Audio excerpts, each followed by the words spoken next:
Oi gente, tudo bem? Vocês já pararam para refletir como a gente vive mergulhado num mar de textos? Isso mesmo, apesar de ter sido um pouco metafórico, a gente vive entre textos. Na nossa sociedade existe uma variedade enorme de textos orais e escritos. Isso acontece basicamente porque quando nos comunicamos, quando usamos a linguagem, a gente usa ela em forma de texto para interagir com o outro. E para que essa interação aconteça, há algo primordial, fundamental, que é o tema do nosso vídeo de hoje, que é compreender um texto, produzir um sentido para ele. Isso mesmo, compreender um texto é essencial para a nossa existência como seres falantes. Imagine se eu ficasse aqui falando, enquanto vocês não estivessem entendendo nada. Ou que uma conversa banal com seus amigos, ele falasse, você falasse e vocês não se compreendessem, não teria sentido interagir. Observe então como falar de texto é falar de múltiplos sentidos, de múltiplas possibilidades de leitura. Interpretamos de formas diferentes. Na escola, por exemplo, quando a professora leva um texto para a turma, existem diversos posicionamentos sobre o mesmo assunto. E isso é o legal da interpretação textual. Imagine se todo mundo tivesse o mesmo posicionamento, o mesmo conhecimento sobre aquele assunto. Seria super chato, entediante, e a gente sabe que não é bem assim. As várias possibilidades de interpretação permitem que a gente inove, crie, que a gente mude, conheça novos pensamentos, novos conhecimentos.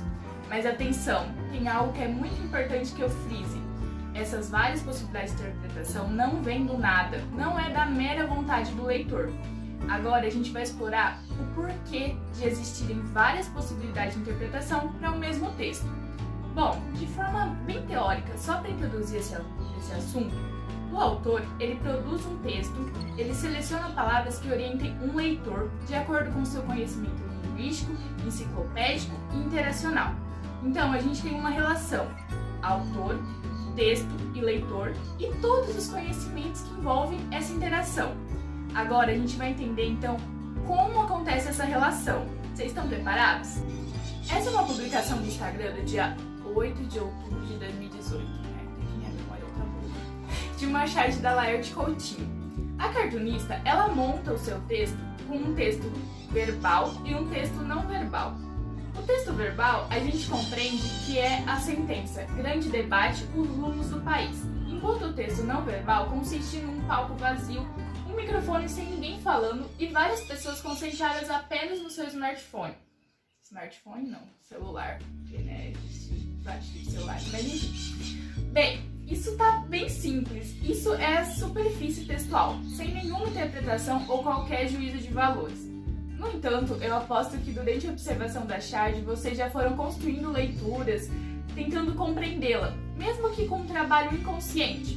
Mas isso é bem óbvio, tendo em vista que a gente pertence a uma daquelas extremidades daquela relação, autor, texto e leitor. A autora quer transmitir seus ideais, suas opiniões, quer fazer suas críticas. E nós, leitores, interpretamos, tentamos entender automaticamente. Não, peraí, automaticamente não. Mas sim através dos conhecimentos armazenados na nossa mente durante a nossa vivência. O conhecimento sobre a língua, por exemplo, permite que a gente saiba o que é um debate, o que é rumos, o que é país. O conhecimento sobre o mundo permite que a gente veja que o vício em celulares e redes sociais produz uma sociedade individualista e até mesmo egoísta, que fica meio apática diante da vida. E também a gente consegue reconhecer uma falta de liderança ali, porque o palco tá vazio.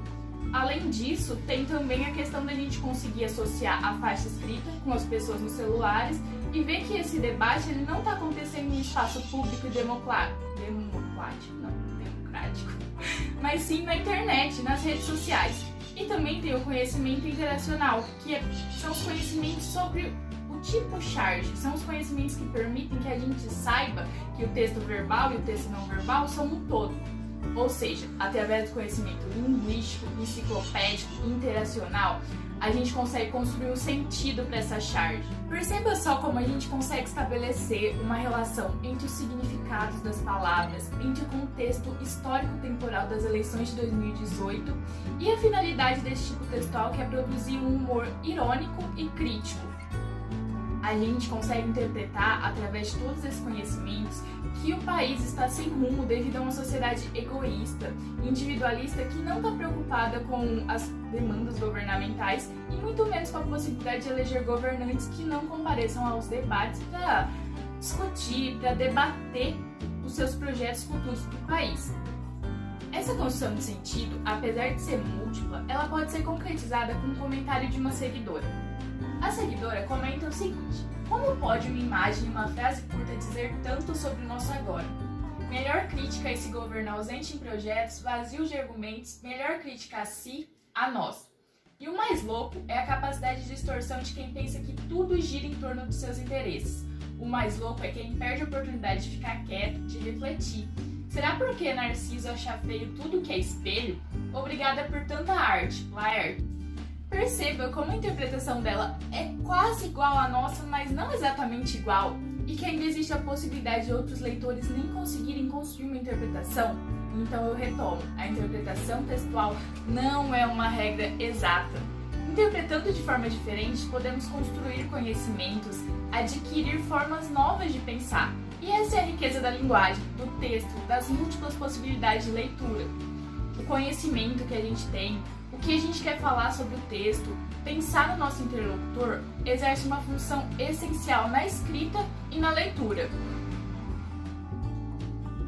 Tudo isso, de forma bem metafórica novamente, é essencial para construir uma teia, um tecido. A gente precisa entrelaçar esses pontos com outros pontos, ou seja, entrelaçar esses conhecimentos para construir uma coerência de uma teia, para não ficar um tecido esgarçado. E por tecido eu estou me referindo à escrita. Bom, agora, para finalizar esse vídeo, tudo isso tem um ensinamento muito importante para a escrita. O texto é um trabalho com a linguagem e que sujeitos cheios de conhecimentos, de bagagem, interagem. E a construção do sentido, ela se dá nessa interação entre esses sujeitos e o texto. E agora que você já aprendeu um pouquinho sobre interpretação textual, sobre compreender um texto, acesse o link do nosso blog para se aprofundar mais nesse assunto. Lá tem um texto super interessante sobre essa temática. E não se esqueça de compartilhar nosso canal, de se inscrever e de curtir esse vídeo. Até mais!